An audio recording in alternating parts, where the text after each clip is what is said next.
Number 4.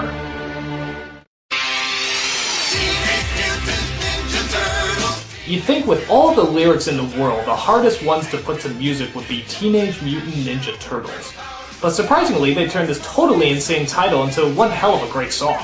I mean, every kid in the world knew this song, and got hyped up whenever we heard it. Though just like the Thundercats opening, it never looked quite as good as the opening credits.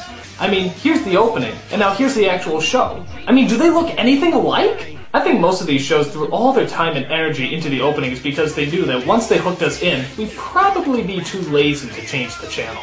Luckily, Ninja Turtles kicked ass, and it had a kick-ass song to go with it. Although I don't think turtle power ever became a popular phrase, no matter how much they tried to force it down our throats. Still, Ninja Turtles was the shit, and so is the theme song, making these Heroes and a Half show number 4 on the countdown. Number 3. Anything by the Richard Stone Team. For those of you who don't know, Richard Stone was a composer and songwriter in the 80s and 90s. He hit the big time when Steven Spielberg asked him to do the music and songs for some Warner Brothers cartoons he was producing. And the rest is history. Richard Stone and his team put together some of the cleverest and catchiest theme songs that ever hit TV. Remember this timeless classic? How about this one? And of course, the always popular The Pinky and the Brain, yes, Pinky and the Brain. Stone's team didn't just do theme songs, though. They did all the music for the shows. Every little melody, every musical segue, and the only song in the world that actually made you want to learn geography. United States, Canada, Mexico, Panama, Haiti, Jamaica, Peru, Republic, Dominican, Cuba, Caribbean, Greenland, El Salvador, too. I mean it. Everyone tried to learn this song but could never get it down. Anyone that made you actually try to educate yourself without you even knowing it is doing something right. Sadly, Richard Stone lost his life to pancreatic cancer in 2001, leaving a legacy of great music behind.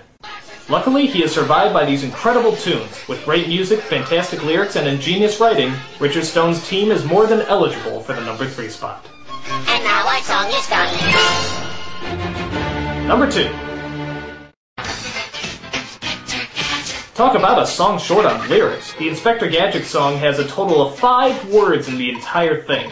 Inspector, Gadget, Go, and Woohoo. And yet they still managed to make this one of the catchiest songs that children ever heard. So how can a song with almost no lyrics stay fresh in our heads for so long? I don't know. It just does. While the opening credits are great, it's the closing credits I always look forward to. Because that's where you hear Dr. Claus say, "I'll get you next time, Gadget.